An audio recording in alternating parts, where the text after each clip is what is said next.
Hello, friends. Welcome to Stacking the Box. Iain MacMillan here with Sterling Holmes. It is Masters Week, my friends, but we're not talking golf on this show. We're going to talk. We're going to talk the NFL, most notably the Stefon Diggs trade, which happened since we last went live last week, and we're also going to, as promised, talk a little bit of NFL draft for the first time. With that being a little over 3 weeks away. Yeah, April 25th. I only know because it's my birthday. That is legit the only reason why I know when the draft is. There we go. So it's actually 2 weeks from this Thursday. So about, a little over 2 weeks until the draft. Wow, that's actually going to sneak up on us a little bit. So we're going to finally talk about some draft stuff.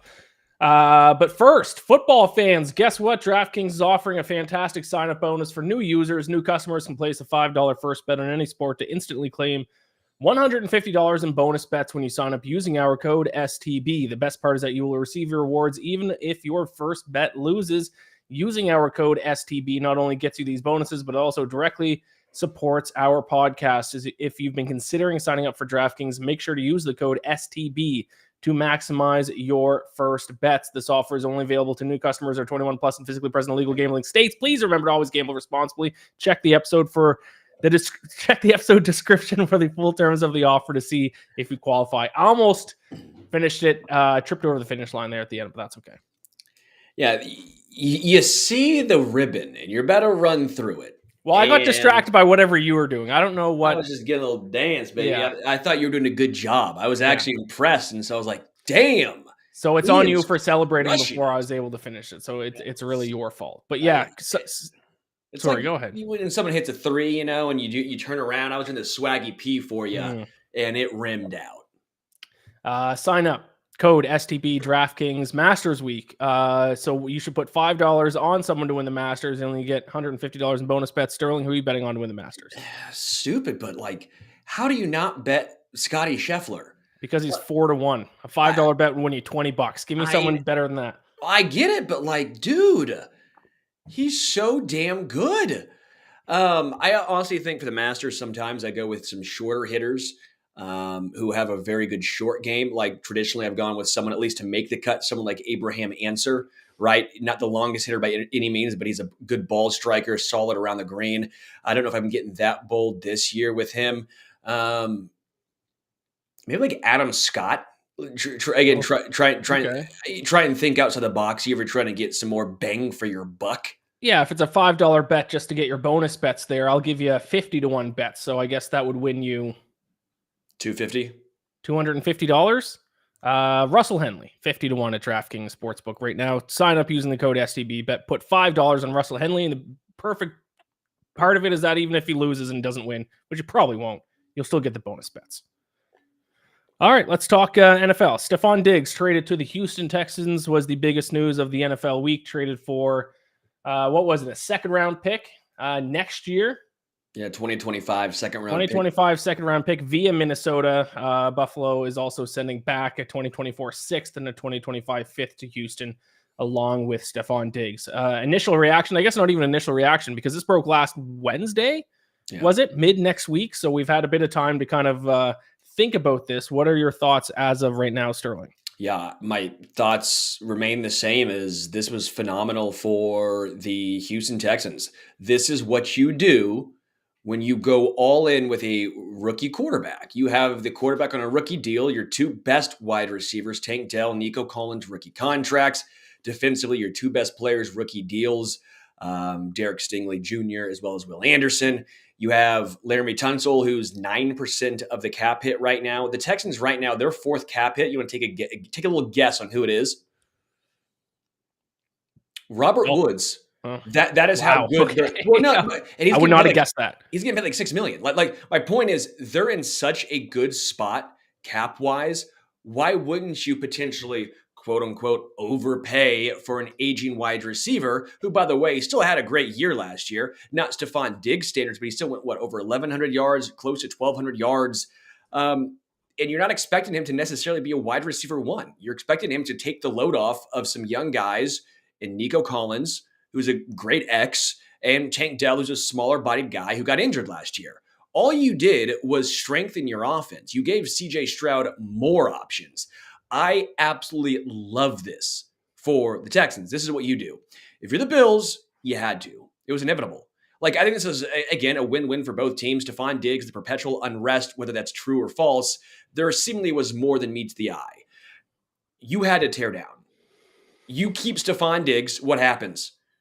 You maybe make the playoffs. I mean, the Bills had already torn down a lot over the past couple of seasons. Josh Allen already has so much on his plate, but you need draft capital. You need high draft capital. You need to replenish and reboot that thing. This was the right move. I will say it's tough. I'm still intrigued to see how the cap hit eventually gets spread out. Right now, the dead cap hit I saw for Stefon Diggs and the Bills was $31 million, which is the largest, I believe, largest non-quarterback dead cap hit, which is insane. So we'll see how the Bills try to circumvent that, but the Bills had to do something. They were falling behind. They're behind the Chiefs. They're behind the Texans. They're behind the Ravens. I think they're behind the Bengals now that the Bengals are healthy. Like, why would you keep holding on when you can at least get some sort of draft capital for a guy who's in his 30s, who I think is on the decline? I think my first initial reaction when it first broke was that, oh, the Bills are screwed and this is a great move for the Texans. As time passes, I actually think it's a better move for the Bills than the Texans. I actually don't really think it actually makes that big of an impact for the Texans. I don't know how good Stefon Diggs is anymore. I don't think he's the same guy he used to be. He did not really have a great season this past year. If you look at PFF rankings, and still, they are subjective, take it for what it's worth, but Stefon Diggs was the 21st ranked wide receiver this past season, below Nico Collins, who was number 3, and Tank Dell, who was 15. So, but that's great though. That's 3 basically top 20 wide receivers, right? But how is it? Stefon Diggs does not come across to me as a guy who's going to be fine with being potentially a number 3 receiver, number 2 receiver at best for a team. He was the number 1 main target for the Bills last 2 years, and he still got pissed off he wasn't getting enough targets. What's it going to be like now when he's the 3rd option? Do you think that sounds like a cancer in the locker room to me? I'm not being facetious here when I say this, because I think it's a real possibility. I'm not talking about Madden, but I think the Texans could legitimately have 3,000-yard receivers. I think Stefon Diggs, Tank Dell, and Nico Collins could all go for over 1,000, and I would not be surprised at all, because Dalton Schultz is like a 6 to 8 type of tight end, right? A very good tight end who I like, but he's not necessarily a guy that you have to feed the ball to. I really think they're going to spread the ball around a lot, and Stefon Diggs should be thrilled. He's finally going to see a lot of single coverage. With the Bills, everyone knew where they were going.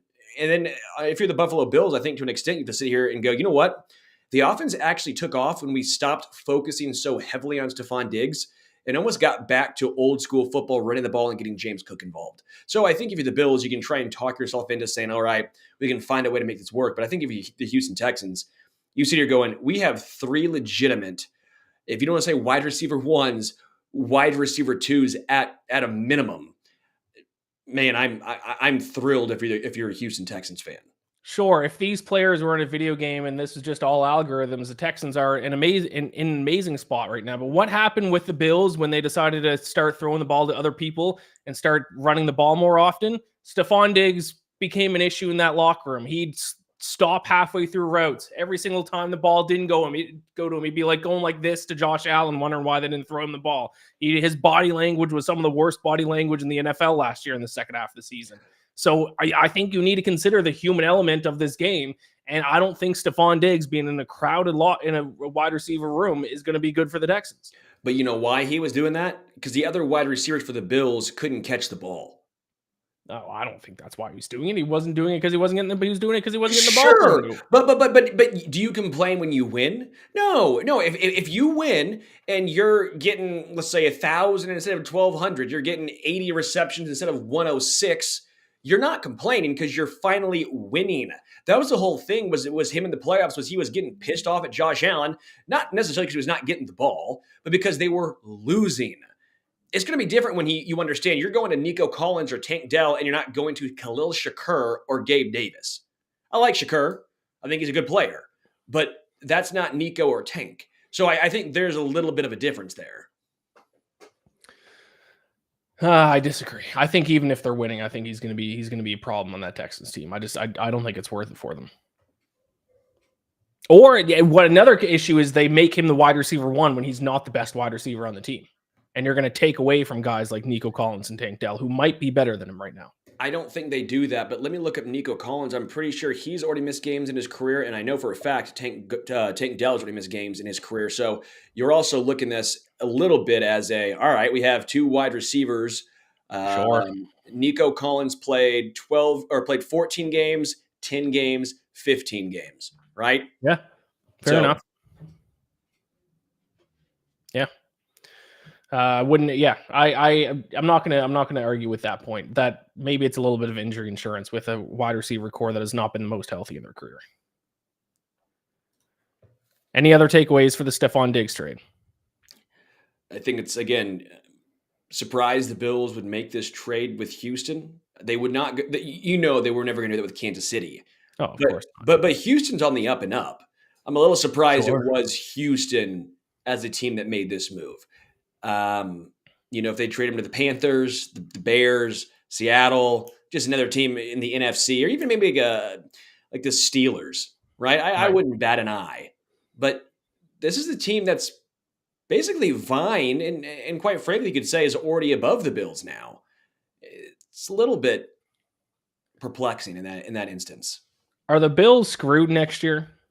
Like, are they going to miss the playoffs completely? Because if you look at their depth chart, now obviously we still have a long ways to go in the offseason, but it's not looking good. And we all kind of knew this is happening because of the way that their salary cap is, but it's not looking good. Khalil Shakira, I mean, they have Curtis Samuel now. Matt Collins are the 3 receivers, not great. They have a couple good tight ends in Dalton Kincaid and Dawson Knox, but this is the worst Bills team we've probably seen in a handful of years. Yeah, the defense has taken a step back. I think they missed the playoffs personally. And if you know me, I know Bills fans are probably going to get on me because they see the Chiefs behind me and all that stuff. I'm a massive Bills supporter. I think they're awesome to watch. They are my maybe second favorite team to watch in the entire NFL. I think Josh Allen's the second best quarterback in the NFL. But that team is decimated right now. They had to do this. Again, they got to draft capital back, but it's not until next year. That's next year's second. They did the right move. They went all in. You go all in when the window's like that. When you have Mahomes, what the Chiefs are doing right now, you got to try and win one. They didn't. They got close in the playoffs a couple times, but they weren't able to get over the hump. I mean, you'll always be what if, but I think the Bills did the right thing. It just didn't work out, and now you have to pay the piper. Yeah. All right, let's dive in a little bit of NFL draft here. I think the most interesting position this year is obviously quarterback, because there are so many in the draft, guys like first round guys, borderline first line guys. So I figured we'd just go through and give our predictions for where each of the top quarterbacks, what team they're going to land with. I love it. And I also didn't realize how classy we both were wearing collared shirts. We were a very fancy upscale show. I will say next week, hopefully, my Kirk Cousins jersey has been shipped. I just got the email yesterday, the day before. So next week, I will hopefully be wearing my brand new Kirk Cousins jersey. Will you rock some chains with it? No, I'm not in on the chains thing. I think it's cheesy. Yeah. I will not be drinking coffee while on the episode next week because the jersey's white. So I will not be eating or drinking anything ever while I'm wearing that Kirk Cousins jersey. I've told you the spaghetti incident, correct? I think so. With my Zach Greinke powder blue jersey. Yes. Yeah, first time I got it. Yeah. The whole spaghetti incident. Yeah. I do not want to replicate this spaghetti incident. Usually it's coffee for me. I've ruined plenty of white shirts with coffee. You know what's the underrated one that gets me all the time? So many shirts. When I'm cooking chicken or pasta or something like that with the olive oil, the oil gets you. You're cooking, you don't think about it, and then it splats you, and you're like, what the? Why am I? And now I realize why people have aprons. Yeah, and I need an apron because I like to cook. A lot of times I'm in a hurry and I'm dressed already. Yep. And unless you want me to cook buck naked, I don't think my neighbors want to see that. Maybe they do. I don't know. But I need an apron. Right. Apron, no clothes. There we go. Like I'm in the doctor's office. You got to let it breathe. I was just gifted an apron for Christmas because I have ruined a lot of shirts with bacon grease, cooking bacon in the morning. And the same thing with the oil, where the splatter and grease gets on the shirt. So I have a brand new apron that I have worn a few times that I was given on Christmas. Pro tip: Rock a robe. When you rock a robe, when you do it, you can never see Yep. it on the robe. Who cares? And now your robe smells like good bacon. Mm, It's a win-win. good call. Good call. All right, let's get through this list of quarterbacks and predict what team they're going to land with. I think, do we both agree Caleb Williams to the Bears? Yes, we do. All right. Jaden Daniels.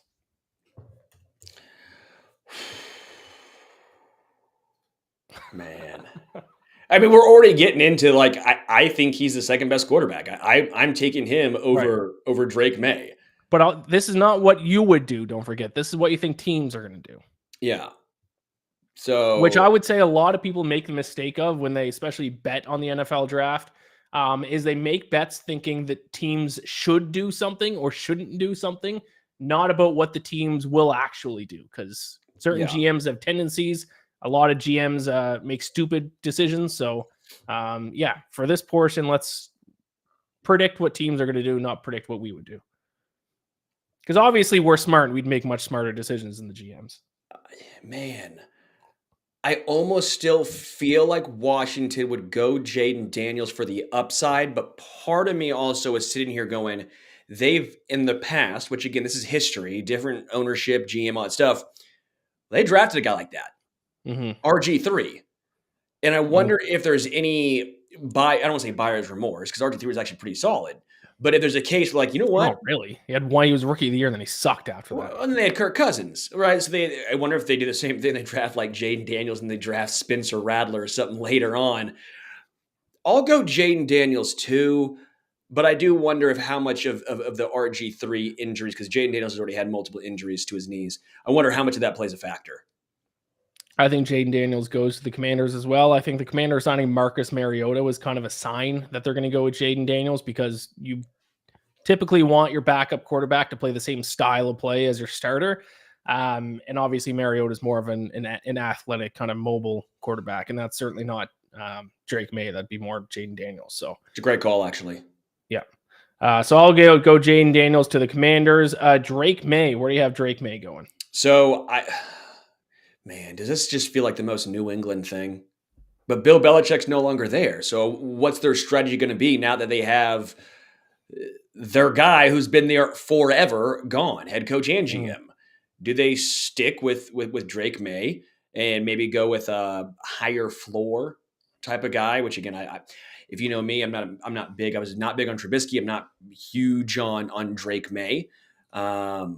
But I do understand why people think he's probably the third best quarterback. To me, I think there's the first tier is Caleb Williams and Jaden Daniels, and I think there's a drop off. But I think a lot of people have Drake May in that category. I'll say Drake May goes third to the Patriots. I did mean to reference the betting odds here since they are kind of interesting. Caleb Williams minus 10,000 to go first overall. You translate that to implied probability. It's a 99.01% chance he goes to the Bears. So I think we have that locked in. Jaden Daniels is a slight favorite, minus 145 to go second overall to the Commanders with Drake May plus 145. So it looks like it's mostly between those two. For the Patriots, number 3 overall, Drake May is the plus 100 favorite, implied probability of 50%, then Jaden Daniels plus 170. But my pick for who the Patriots are going to go with is JJ McCarthy. Wow. A lot of steam behind JJ McCarthy the last month. It seems like a Patriots type of pick to me. Draft a winner. And the last time they drafted a Michigan quarterback, things worked out pretty well for them. So at least I assume Tom Brady was the last Michigan quarterback. Maybe they drafted a different guy between now and then, or then and now. But I'm going to go a little bit off the board. He is 4-1 right now to be drafted number 3 overall. So I will say the Patriots take JJ McCarthy. Okay. Which then leaves me with Drake May, because the question was, where does Drake May go?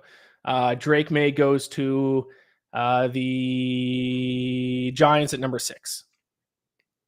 Yeah, the Giants are going to be like, well, we didn't plan to take a quarterback. We were just going to roll with Daniel Jones one more year, but now Drake May has fallen on our lap at number 6. Now we have no choice, and we're going to take Drake May.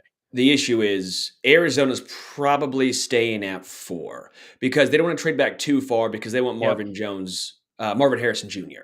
That much we know. So I think they stay at 4 because the Chargers would, of course, take Marvin Harrison Jr. at 5. So Yes. I think the Arizona's, I don't want to say they're screwed, but I would be shocked if they move. Chargers, I think, stay at 5. They'll go, maybe it's Malik Neighbors, maybe it's Rome Odunze. I think they stay at 5.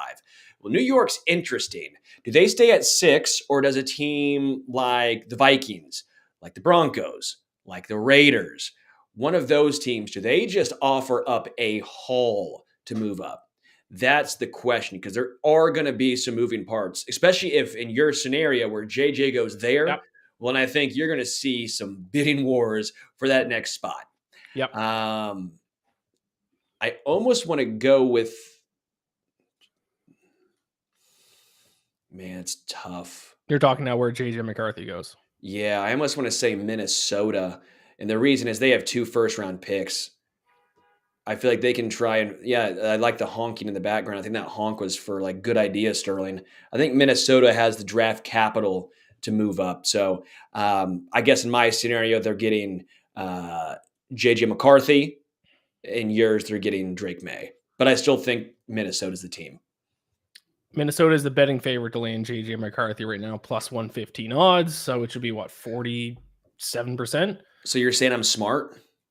I'm saying your opinion lines up with the betting odds. Now, does everything happen exactly what the betting odds say they will? No. But well, I'm saying I've not seen the betting odds, but we came to the same conclusion. So I feel pretty vindicated. You're right sharp. now.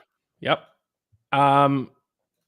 All right. So I have Drake May to the Giants, JJ McCarthy to the Patriots. We both have Jaden Daniels to the Commanders, and we both obviously have Caleb Williams to the Bears. The next quarterback on the board here, Bo Nix. Oh, man. I don't know why I'm really getting a Broncos vibe with Bo Nix. I have zero backing for that, but I don't know why. I would prefer Michael Penix Jr. personally. What I saw in that Texas game showed me a lot. What I saw in that, was it the Michigan game?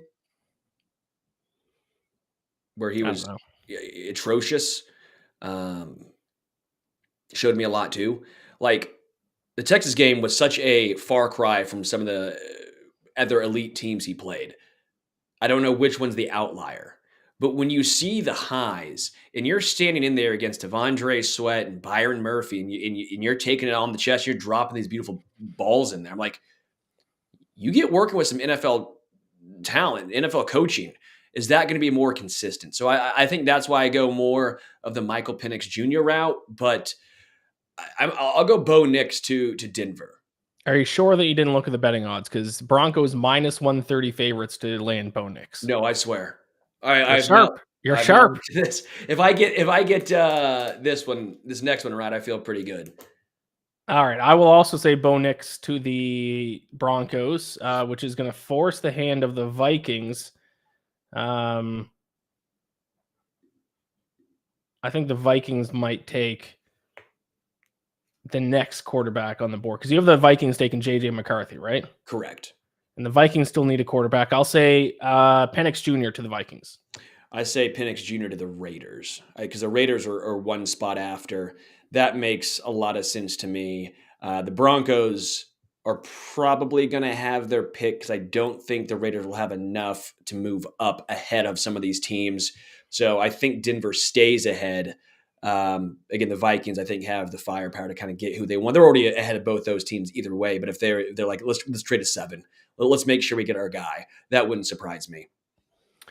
And once again, I guess, In my scenario, the Vikings would have to go a different direction, 11 overall, which they certainly could if the top 4 quarterbacks are off the board by then, and then take Penix Jr. with their 23rd overall pick in the first round.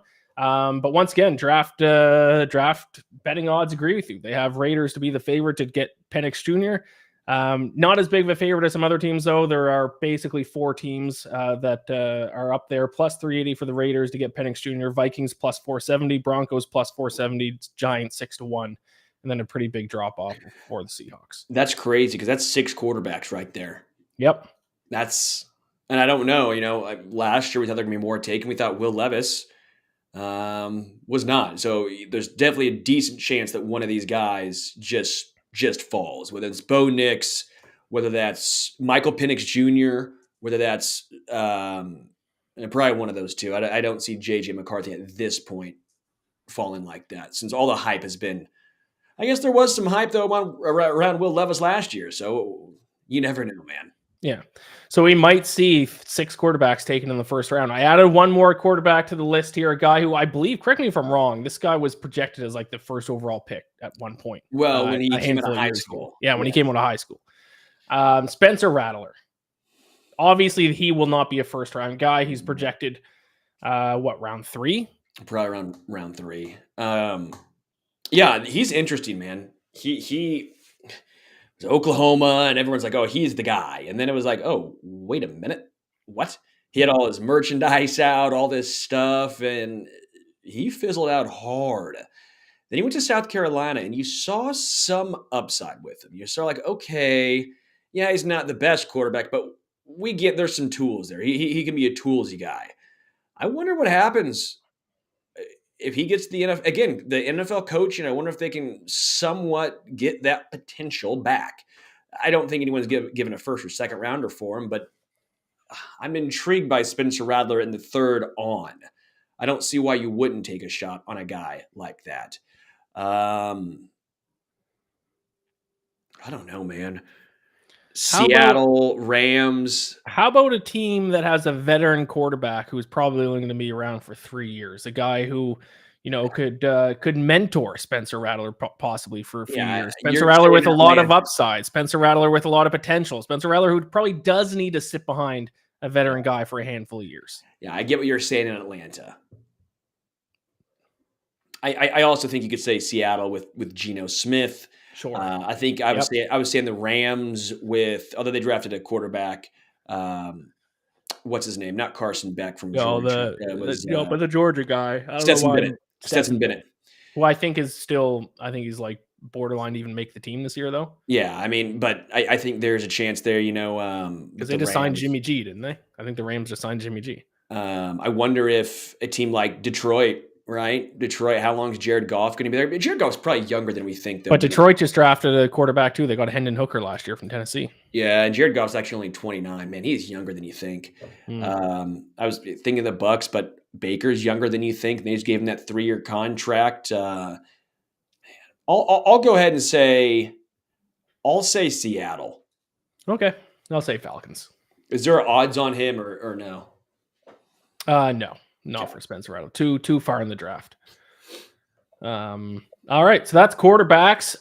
What about first defensive player draft? I'm going to go through a couple positions, and we're just going to predict which player from those positions will be the first drafted. Because usually, for a lot of positions, there's a consensus guy for each position. There are obviously some favorites from each position, but not as big of a consensus as we normally see.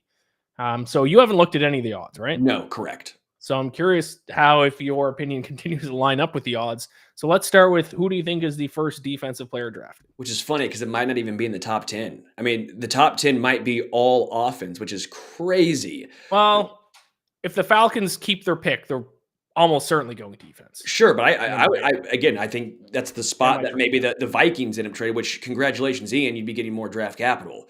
I would be pretty surprised if the Falcons stayed where they're at. I've gone back and forth. I actually think Cooper DeJean from Iowa, the cornerback, has really driven up a lot of draft boards. Just phenomenal cornerback, great player. But I'm going to go with I guess it's not really a trend. I mean, we saw Jeff Okudah go third overall as a cornerback. But I'm going to go with Byron Murphy out of Texas, defensive lineman. I just think he's so damn good, man. I would go Byron Murphy out of Texas. I know he was playing with Tavondre Sweat and a lot of talent on that defense, but I think he's the guy. This one does not. That would be a pretty big dark horse in terms of the draft odds. Possible, but he's 5th on the list at 16-1 to be a first defense player drafted. Okay. There is one consensus guy who probably is. It's Dallas Turner, the pass rusher from Alabama, -185. And then some names after that. I'm going to throw out a bit of a dark horse too, not as big of a one, +650 though, but I've seen a lot of good things about, and I'm the worst at pronouncing names, so please correct me and please don't get offended. Laiatu Latu, the Hawaiian who played for UCLA. Yeah. A lot of upside with him, some injury issues, which I think is hurting his draft stock a little bit. But if you're looking for a high upside pass rusher, I think he might be the guy to take. Yeah, and that's why I went with pass rusher with Byron Murphy instead of like a Cooper DeJean or a cornerback. Just I think pass rusher in today's NFL is the most valuable position. So that's the way I went. I completely understand the guy from Alabama. I just what I saw at Texas, I like Byron Murphy. Yeah, so Dallas Turner favored than Jared Verse from Florida State, Yeah, he's then a my stud. guy Layatu Latu from UCLA, then Quinion Mitchell, Byron Murphy, and Terrion Arnold round out the top 6 for first defensive player drafted. Let's go first wide receiver drafted, which could be to the Chargers, could be a little bit later. Well, let me rephrase that then. Second wide receiver drafted because it's Marvin Harrison's minus 600. It's Marvin Harrison to the Cardinals, and then it's who happens next. Right. So who's number 2? I'll even say this between Malik Neighbors and Rome Odunze. It's one of those. Dude, I've gone back and forth. I almost want to wait. I think I may be talking to Rome Odunze for stacking the box soon. I got to get a feel for him. You never know. But dude, I've gone back and forth. Malik Neighbors I saw in person, and I watched him change the game against Mizzou. I mean, he's just so damn good. Roma Dunze I've seen, but not in person. So that makes it a little harder. Maybe I'm getting swayed by this. I think as of now, I'm going Malik Neighbors just because I've seen him in person. And like, again, last year or a couple years ago, I saw Will Levis in person. I go, I would not draft Will Levis, at least in the first or second round. Well, I'm not always right, but I think sometimes you see guys in person, you get a better feel of the game speed. Malik Neighbors impressed the hell out of me against a very good Mizzou defense. So I'll go Malik Neighbors too. Yeah, he is the betting favorite to go number 2, and I agree.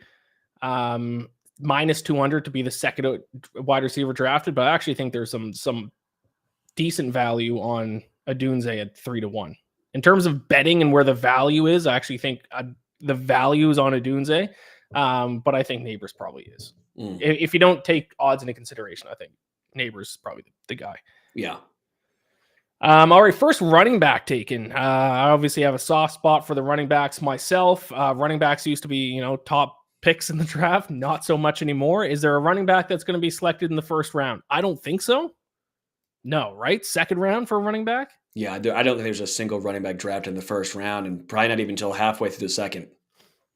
Do you have a name at all that you think might be the first one off the board? Well, in my opinion, there's a top 3, right? You have, if you want to get Jonathan Brooks from Texas, right? That's been the name. Yep. You have Jalen Wright from Tennessee. You have Blake Corn from Michigan, and then you get into the next guys: Trey Benson from FSU and Bucky Irving from Oregon. Bucky Irving, I believe, has started to go up a few boards. The name that I would probably go with is Jalen Wright from Tennessee, just because of his youth. He's younger. Jonathan Brooks, as good as he has been, he's shown great vision, but he had that torn ACL. Do teams want to draft a running back that early who already has a major injury? Or do you go with the younger guy? Do you go with a guy like Jalen Wright? I'd probably go with the younger guy personally, but I guess how much does it matter if you're not going to give him a second contract either way? You could try to get the best 4 years, best 5 years, but I guess 4 because we don't think it's a first rounder. I think Brooks is the first running back taken, but if it were me, I'd probably go Wright. So there are 5 guys on the odds list that are kind of separate from the rest of the pack in terms of first running back taken, and they're all fairly close in the odds. The betting favorite right now is Trey Benson. Wow. 2-1. Jonathan Brooks at 2.5-1. Jalen Wright at 3-1. So it's kind of those 3. It's kind of any of those 3, but then you still have Marshawn Lloyd, who's plus 650, and Blake Corum 8-1, who are kind of the next 2 names on the list. Bucky Irving 100-1 to be the first running back taken. So if you like Bucky Irving, put a buck, win $100. Do it at DraftKings Sportsbook. Sign up using code STB. If you place that bet, you get $150 no matter what in bonus bets. Man, that's intriguing. I don't have a prediction for this. I'll say Blake Corum. I'll say Jim Harbaugh reaches on him. That's actually a pretty good call. At 8-1. Why not? Yeah. All right. That's basically it in terms of that first kind of portion in terms of guessing where some quarterbacks and other positions are going to go, or at least where they're going to be drafted. Let's just wrap up the show here now that we are a little over 2 weeks ahead of the draft. Obviously, you're a Chiefs guy, I'm a Falcons guy. Let's just give a quick rundown of what we think our team's strategies are heading into this draft. Chiefs, obviously, in a spot that is normal for them now. It's like what the Patriots used to be, and that they're always have one of the last picks in the first round. Like I know Patriots fans who didn't care about the draft until now because it hasn't really mattered for them. So generally, what do you think the Chiefs' strategy is going into the draft? Wide receiver seems to be the consensus position they're going to go for in the first round. Do you agree? And what other positions do you think they're going to try to get in the first few rounds? Yeah, wide receiver for sure, but I think defensive line is also in the cards. I know people probably don't want to hear it. The Chiefs have drafted a defensive lineman in the past first round, back-to-back years, FAU and George Karlaftis. Obviously, they re-signed Chris Jones. So people are saying, Sterling, why would you do that? Well, Charles admitted who's going to miss a large chunk of the season. They did bring back Mike Dana, which is massive, which eases those concerns. I still think you want more upside along Chris Jones on the interior of the defensive line. Now, they brought the gang back. They brought back Mike Pennell and Turk Wharton and Derek, all these guys, but that was kind of a black hole next to Chris Jones all season long. Like, I get they won the Super Bowl, but that was not the strength of the team. That was the one spot defensively where I think there was a lot of room for improvement. Mike Pennell was phenomenal in the playoffs and insanely good in the Super Bowl, but you're not getting that for a full season. If you were, you're getting a 4-year, $100 million contract. You're not doing that. I would like to see like a Tavondre Sweat. I don't know if he's going to be there. I would like to see more upside on an interior defensive lineman because I think the bust rate for wide receivers in the first and second round are very close, man. Like first and second round wide receivers, when you go through the numbers, there's not a big difference. Like the exact same. And there's so many really good wide receivers in this draft. And I don't know if there's anyone outside the top 3 that really stand out. Like if you get, Leggett in the second and you get a great defensive lineman in the first, I think you're just as happy as if you get, A.D. Mitchell, and then all of a sudden it's a huge drop off in the second. Where do you see the value? There's a lot of really good wide receivers. If I am going at 32, I think A.D. Mitchell's a great guy to get. I think if Burns, or isn't it Burns, the guy from LSU, if he falls, I'd be very intrigued just based on athleticism alone. But I also think if you want to go with the safe route, Ladd McConkey. Just interviewed him. If you want to check it out on Stack in the Box YouTube channel, I believe it's up now. Not 100% sure. But I interviewed Ladd McConkey. Very good. Richard says yes. So if you want to check it out on the Stack in the Box YouTube channel, Ladd McConkey interview is up there now. I think he's a great fit for Kansas City at 32 because he can play inside out. He can play slot or outside. He can be your punt returner. And I think his floor. It's like George Karlaftis, but offensively, where he can come in week 1, game 1, and he's not going to be overwhelmed. I don't know if he has the upside as an A.D. Mitchell or some of these other more athletic guys, but he's pretty athletic too. His combine numbers wowed some folks. I'm pretty intrigued by Ladd McConkey if he's there at 32. What about later on in the draft? Is there any? I think later on in the draft, you look at an interior offensive lineman. I think with the loss of Andrew Wiley, you got to rebuild the trenches, man. I've always been a staunch proponent of games are won and lost in the trenches. So you got to keep building there. I think a running back late, not first, second, third, fourth, maybe start looking in the fifth. I think Cody Schrader out of Mizzou is an intriguing guy. I think tackle, obviously, but I don't think the Chiefs are going to be high enough to get a legitimate game-changing left tackle. So I think you're kind of not getting anything there. I think maybe another cornerback. They're so good at hitting on cornerbacks late. Take another shot. You've been hitting all these darts. So that's the way I look at this. And I think there's probably a decent possibility that 2 wide receivers are drafted by Kansas City in this upcoming draft. 1 early, 1 late.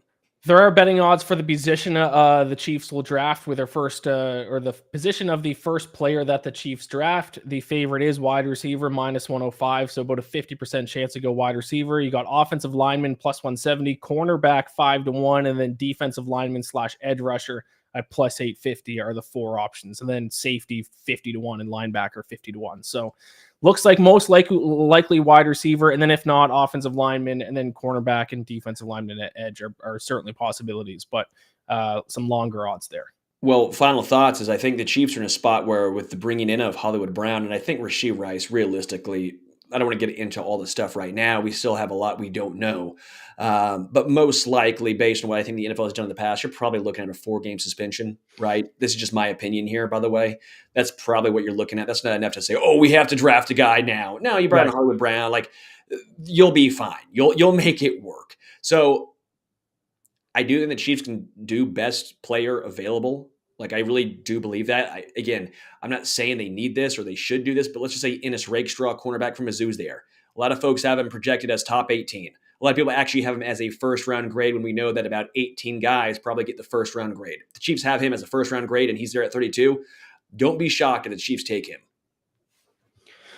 All right, for Falcons, it's a little bit of a tricky spot because most likely, we got to get an edge rusher, but we drafted number 8, and there are a couple of different edge rushers we can go with. So that puts them in a spot where I think they might trade down because you could trade down a few picks and still get one of Dallas Turner, Laiatu Latu, Jared Verse, Kenyon Mitchell. You can still get one of those pass rushers if you trade down a few picks. You could also potentially go wide receiver. And the reason why they might go wide receiver is because Falcons management, and they've been on record saying this multiple times, it's proven with when they drafted Bijan Robinson last year and Kyle Pitts, that their draft strategy is to actually just draft the best player available. They don't draft for need. Their strategy is they'll cover their needs in free agency, and in the draft, they'll take the best player available. That makes me a little bit concerned. Because who's going to be the best player available? If you're just looking at, like, if you put everyone in a pool and say who's the best one, they're not going to take another tight end, are they? They're not going to take Brock Bowers. Oh. I mean, he at 8, if you're just talking about skill, he's probably the best player available at 8. Yeah, because Joe Alt is going to go probably 5 to the Chargers. Right. And they really, and that even if Joe Alt's the best player available, like, their tackles are so good, like, that just doesn't even make sense because then you're just not playing one of the tackles. Yeah. Man. So if they follow the strategy and now the other option is they might take the best receiver available. So they might go, Malik Dunze if he's available, or one of the other wide receivers. So they might just go wide receiver because, I mean, their wide receivers, they did get obviously Darnell Mooney the offseason. So they have a little bit of depth, more depth than they had. They got Rondale Moore, they got Ray McLeod. So they do have some depth players. Is Mooney a number 2 guy? I don't know. So they could draft a wide receiver. I don't think they'll draft Brock Bowers, but that would be wild. I hope. And the betting odds do indicate that they'll take a pass rusher. Dallas Turner is favored to go number 8. Latu is 2nd. Jared Verse is 3rd. So I think if I were to guess, I think they trade down and then get a pass rusher at, like, where do the Vikings pick if they want to trade up? 11? 11. Trade down to 11 and take a pass rusher there, whoever's left. Yeah. I think that's a smart move. That's what I think the Falcons do. I think the Falcons trade back. It would behoove them to do so. And if they did draft Bowers, you're sitting here going, well, does Kyle Pitts move to, like, a legit, like, wide receiver? Is he now an X? They could do that because Kyle Pitts can't block. Let's be honest. Kyle Pitts can't block. So that actually would be kind of interesting. Draft Brock Bowers and move Kyle Pitts to the slot. And again, I know people want to say, oh, Travis Kelce doesn't block. No, Travis Kelce can block. Yeah. When you say that, that just shows me you don't know or watch football. You just are a talking point because you hate Travis Kelce or the Chiefs, or you hate winning, right? Kyle Pitts can't block. Kyle Pitts actually would be very intriguing if he moved to a spot in a position where he really didn't have to block. You move him the action, move him the slot, you can move him all around. So if you look at PFF grades for tight ends for this year, Kyle Pitts, where is he here? Still, actually, his receiving grade isn't actually great, but pretty solid. 72.7 for his receiving grade. His run block grade was 31.2. The only one worse was Hayden Hurst, who was hurt most of the season for the Panthers because he's had a million concussions. So And he only played like 4 games. So if you take Hayden Hurst out of it, Kyle Pitts by far the worst run blocker according to PFF amongst all tight ends. And it's not even close. So move him out of tight end, move him to slot, and draft Brock Bowers. Sure. Georgia guy. Sure. I like it's it. possible. What are the odds on them to take him? Because that might be worth a little sprinkle. I'm kind of 45 to 1 now. I'm trying to find run blocking. I see Travis Kelce's pass blocking is 77, which is pretty damn solid. Not seeing his run blocking snaps though for some reason. If you just go overall, 46.9, so not great, but better than Kyle Pitts. Huh. Which is it's funny because I do think he's actually a decent run blocker. It actually gets better as the season goes on. They don't ask him to do it a lot, but I think in certain games, I think he gives a little more, right? Like I think in the playoffs, you saw how pissed he was when he was not on the field when the RB fumbled because the tight end missed a block and he was on the sideline. That's why he was in Andy's face. Like he can block. His thing is they don't use him in that role. And he was actually a very good pass blocker as well. I mean, they probably don't keep him into pass block very often, but a 77.9 grading in pass blocking is one of the better ratings amongst tight ends. Yeah. So there you go. So yeah, I think the Falcons will trade down and then take an edge rusher, but don't be shocked if they get crazy and draft Brock Bowers, which would be insane. And then they got it. I mean, they've signed a couple depth corners, but they still need some help in the secondary. They're going to draft a receiver at some point. And then other than that, I don't really know. I think they do. I think, Spencer Rattler makes a lot of sense. If you get a little bit of a project quarterback, that makes a lot of sense with Kirk Cousins there for another 3 years. And then they don't, because Kirk Cousins old enough. He'll be there 3-4 years max. And then they need another answer there. He's certainly not a guy who's going to be playing for us for the next decade. So, some secondary, a linebacker, maybe an interior lineman, but I am hoping that they take a pass rusher. We got to get after the quarterback. Yeah, Falcons need that. Yeah. All right, that's the show. Any final thoughts, Sterling? Yeah, I'm just gonna sit on my couch, watch the Masters, crack open a cold one, and we'll see, man. I'm very excited for the Masters. It's always a great time. I went 1 year, 2009, and it was just such a wonderful experience. So, did you get a ticket or did practice you go round? Yeah, we got the pool. We got the pool Nice. for the practice round. And that was when I was just young enough to still get signatures because I was 14. So I have a hat. Actually, it's above me right there. I don't feel like getting up and getting it, but it's signed by all the players. Pretty much everyone besides Tiger. It's got, Jack Nicklaus, Arnold Palmer, Jim Furyk, Phil Mickelson's on there. So I cherish that hat. As you should. Yeah. And your pick is Scotty Scheffler. You go out on the limb with Scotty Scheffler. I guess, man. I gotta think more. I haven't actually put money, but I guess for this show I'll do Scotty. All right. I'll say my actual pick is Hideki Matsuyama. That's a good one, man. Well, you took Scotty Scheffler, so I will also be betting on Xander Schauffele, who I've bet on to win the Masters every year since 2019, and it'll break my heart again. But that's a curse. That's a burden I have to carry with me. Is that every year I have to bet on Xander to win the Masters, so I will be betting on Xander Schauffele. Who's been the best putter this year? Best putter? Yeah, Denny McCarthy. Denny McCarthy. Then it might be a little sprinkle. He's off a good one. He finished second last week, lost in the playoff. I'll quickly get that answer for you right now. Taylor Montgomery is the best putter. I don't know if he's in the field this week, though. Yeah, I don't believe so. Denny McCarthy's 9th. All right. All right, thank you all so much for watching. Subscribe to the YouTube channel, rate and review the podcast, sign up for DraftKings Sportsbook, use the code STB, and when you place a $5 bet, no matter if it wins or loses, you will get $150 in bonus bets. Just make sure to use code STB when you sign up for an account. Thank you all so much for watching. Just a little over 2 weeks until the NFL draft. It's going to sneak up on us here. So we'll be back again next week. And in the meantime, keep an eye out for those interviews with some prospects. Sterling, you already had one interview, probably a couple more coming up within the next couple weeks. So be sure to subscribe to the Stacking the Box YouTube page to get all of those. Thank you all so much, and we will talk to you all next week.